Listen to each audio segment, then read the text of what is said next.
Bueno, estamos con Rubén Giustiniani, Agustina Donet, candidatos a diputados provinciales por lista Igualdad. El experimentado Giustiniani, que ahora vamos a preguntarle, y Agustina Donet, que ha sido una de las diputadas más jóvenes de la Cámara de Diputados de Santa Fe y que va por su reelección. Rubén, te aprovecho como analista político. ¿Por qué el país giró a la derecha? Por el mismo precio sería. Sí, por el mismo precio. ¿Por qué el país giró a la derecha? Mira, Ricardo, yo creo que nosotros venimos hace tiempo, incluso en otro programa con ustedes lo hablamos. Hace tiempo venimos planteando que Argentina padece una crisis económica muy fuerte hace muchos años.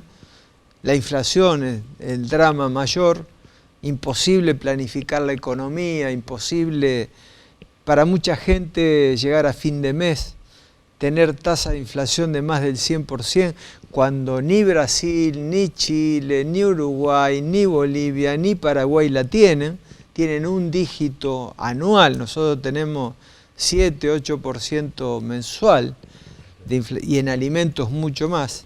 Esta crisis económica que se ha transformado en una crisis social en donde la inflación es una fábrica de pobreza, donde 40% de pobreza a nivel de jóvenes y adolescentes, estamos 50% de pobreza. Esa crisis económica, social, se ha transformado en una crisis política. ¿Por qué? Porque la gente ve que pasan los gobiernos, los últimos gobiernos, y no aparecen las respuestas. Y vamos cada vez más para atrás. Entonces, esa crisis económica, social, política, se ha transformado en una crisis de representatividad, legitimidad de la sociedad hacia la dirigencia política. La verdadera grieta no es entre Cambiemos y el Frente de Todos, entre el partido A y el partido B. La verdadera grieta es entre la sociedad y una dirigencia política que no le ha dado respuesta. 40 años de democracia, se dice, bueno, a ver, hagamos un balance de los 40 años de democracia, y la gente ve que existe una brecha real, esa grieta, con una dirigencia política que en esos 40 años no pudo, no supo, no quiso mejorar sus condiciones de vida. Entonces, en algún momento pasa que votar más de lo mismo para ver que cada vez estás peor, la gente explota, y un voto bronca se expresa por un emergente como Milei, que es un emergente mediático que gana desde Tucumán hasta Chubut, que gana en la ciudad de Buenos Aires, no en Barrio Norte ni en Retiro, sino que gana en Lugano, en Villa 31, en Rosario, en Empalme Granero, en Ludueña, es decir, sectores populares que ya vienen perdiendo, cansados, explota de esta manera, castigan de esta manera. Agustina, cuando Milei habla de la casta política y habla de los políticos que están siempre, digo, para alguien tan joven como vos, que incursionó en la política, que está activamente participando, que recibió respuesta al electorado, ¿cuál es la respuesta a esa imputación que hace Milei con respecto a la dirigencia? Bueno, el problema de lo que dice Milei es que tiene razón cuando habla de que se ha conformado una casta. Él lo pone en esos términos, no deja de ser lo que Rubén Giustiniani acaba de plantear y que viene planteando hace tantos años, ¿no? El agotamiento de una política tradicional, de unos y otros que fueron gobierno, que son gobierno y que no han resuelto los principales temas. Lamentablemente hay una juventud muy interpelada también, una juventud que nació en democracia, una juventud que ha visto cómo los gobiernos que se sucedieron fracasaron rotundamente y que no le es ajena esta realidad de la precarización laboral, de la falta de acceso a un alquiler y a una vivienda propia, de la imposibilidad de continuar estudios superiores, por ejemplo, con lo que significa eso en Argentina que vio nacer la ley 1420, la Argentina de la reforma universitaria que permitió esa movilidad social ascendente. Todo eso forma parte hoy del drama social que estamos atravesando, pero la respuesta que nosotros proponemos ante esta situación tan dramática no es la antipolítica, sino por el contrario la mejor política, la buena política, la política de la cercanía, de la construcción de abajo hacia arriba, con quienes en definitiva cotidianamente generan soluciones desde la solidaridad, desde el compromiso en una cooperadora escolar, en un club de barrio. Son esas personas las que integran las listas y la que Giustiniani ha convocado como ningún otro dirigente político en este tiempo, generando una participación ciudadana, diciendo, bueno, acá hay que abrir las puertas y ventanas de los partidos políticos a la participación. No se hacían audiencias públicas hasta que no estuvo Rubén Giustiniani en la legislatura provincial. Una legislatura hermética, de puertas cerradas, y por eso nosotros, a pesar de lo mal que lo estamos pasando, como sociedad en general, vemos con optimismo un espacio de igualdad que nos convoca a la juventud y con un dirigente con la honestidad y la trayectoria que significa Rubén Giustiniani.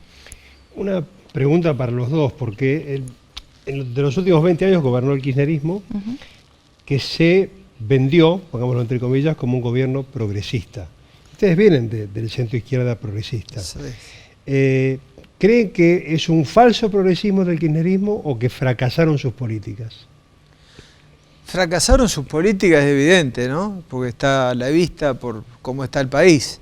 Evidentemente que las políticas fueron fallidas y las cuestiones estructurales son las que todavía quedan pendientes de discutir en Argentina. No hay una discusión en el Congreso Nacional de la política energética. Se publicita el gasoducto, que con vaca muerta salimos, y se sigue vendiendo espejitos de colores cuando en la realidad vemos que la gente va cada vez más para atrás y el país va cada vez más para atrás, que es lo más preocupante. Yo creo que no hay una realidad que pueda superarse de manera fácil y rápida como cantos de sirena que estamos escuchando.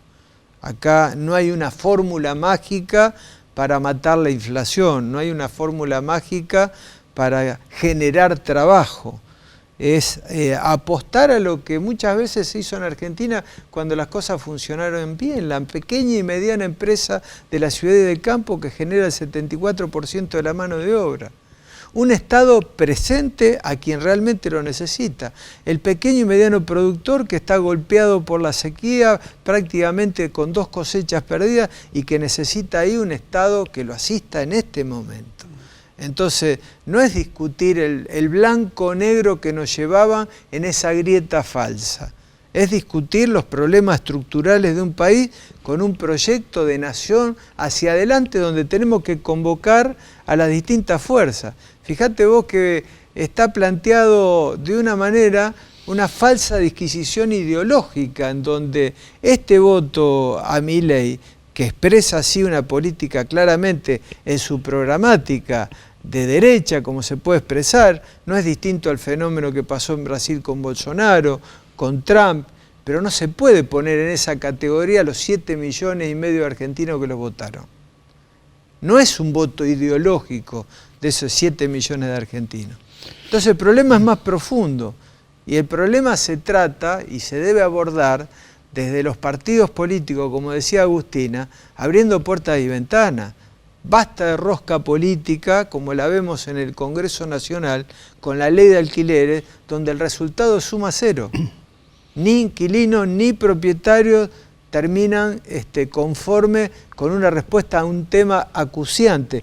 ¿Por qué? Y porque el problema real es la inflación. Sí, tal cual. No funciona nada en un país con una inflación de más del 100%. No estamos predestinados a eso. ¿Cómo hace Igualdad para surfear esta elección a nivel nacional en cuanto a la provincia? Digo, ¿cómo hacen ustedes para tratar de llegarle a la gente y decir, no, hay una opción que somos nosotros? Yo creo que la gente en estos 40 años de democracia aprendió a votar, que no es lo mismo una elección ejecutiva que legislativa. Aprendió a votar en el sentido de que perfectamente distingue, pero bueno, hay humores hay olas que vienen con mucha fuerza y arrastran. Nosotros logramos y aprovechamos para agradecer más de 44.000 santafesinas y santafesinos que nos apoyaron, que nos permiten estar en la general. De 30 candidatos quedamos 6. y nosotros estamos ahí sin candidato a gobernador, sin candidato a intendente, sin estructura, sin aparato, y logramos ese apoyo y estamos convencidos por el recorrido que hacemos por la provincia que vamos a multiplicar ese apoyo que recibimos en las primarias. Pero la gente cuando ve, primero, una trayectoria, una coherencia, una rendición de cuentas y que vos le vas a defender sus intereses, nosotros logramos ese apoyo que hoy tenemos, que son 2 bancas sobre 50, que con 2 bancas sobre 50 hemos logrado, como decía Agustina, interpelar a una mayoría parlamentaria que muchas veces, la mayoría de las veces está de espalda a la sociedad. Lo vimos el jueves pasado en la legislatura, se necesitan fiscales, se necesitan defensores, y bueno, los intereses políticos hicieron que de 48 se votaran apenas 19. Agustina, ¿cómo están tus pares, los jóvenes que parecen atrapados por el discurso de Milei, pero imagino que tienen gente ustedes que militan y que tienen otra perspectiva de país? ¿Cómo estás viendo la juventud hoy? Bueno, con muchos problemas. Algunos los mencionábamos al principio, ¿no? La falta de acceso al trabajo o la cantidad de trabajos jóvenes que tienen que tener 3 o 4 trabajos para poder llegar, ¿no? Que no tienen acceso a la salud, a la educación, a la vivienda. Una juventud de la cual se habla mucho, pero se la escucha muy poco. Porque lo cierto es que escuchamos a muchas personas hablando de la juventud y no a jóvenes hablando por sí mismos, y yo creo que ese es un salto de calidad importantísimo. A mí me toca ser una cara visible de un grupo de compañeros, pero son muchísimos jóvenes los que encontramos en el espacio de igualdad y en Rubén Giustiniani la posibilidad de construir otra forma de hacer política, una política, como decíamos hoy, de cercanía, que tenga que ver con los problemas genuinos de esa juventud. Y la verdad es que la juventud tiene muchísimo para decir. Se decía que no estaba interesada en política, se decía que era una juventud que no iba a ir a votar. Sin embargo, a tan solo días de las elecciones estaba en duda la aplicabilidad del voto joven por las distintas impugnaciones que tuvo la presentación que hicimos en el Tribunal Electoral, y sin embargo 34.000 jóvenes fueron a votar en las primarias, es decir, en las generales esperamos que vayan muchísimos más a las urnas, y vemos que hay un interés genuino en participar y en hacerlo en primera persona. Para nosotros fue una gran alegría, fuimos con cientos de jóvenes al tribunal a hacer esa presentación, y la verdad es que seguimos llevando adelante la voz en el sentido de que, bueno, la ciudadanía empieza por la misión del voto, del sufragio, eso que cada 2 años nos permite premiar o castigar a quienes hacen bien las cosas, pero continúa por atender todas estas problemáticas, y esa agenda de la juventud es la que nos compromete todos los días junto a Rubén Giustiniani, y por eso decimos, para nosotros no es marketing político, no es una campaña, no es que fuimos por el voto joven para que los jóvenes nos voten. Sabemos que los jóvenes, nadie tiene la vaca atada, por decirlo en algún sentido. Las adhesiones de la juventud van en múltiples sentidos desde la política, pero sí acá hay trayectoria en el sentido del compromiso, porque Rubén Giustiniani, por ejemplo, logró la mayoría de edad y reducir la mayoría de edad de 21 a 18 años como senador nacional, es decir, que hemos rendido cuentas de acompañar una ley de financiamiento educativo, de una ley de educación nacional, hoy de una ley de educación provincial en la provincia de Santa Fe, una ley de educación sexual integral, una ley de alquiler joven, tantos proyectos que venimos trabajando y que vamos a seguir planteando en la legislatura provincial. Rubén, Agustina, muchas gracias. Gracias, Ricardo, Sergio. Seguimos en Hora Política.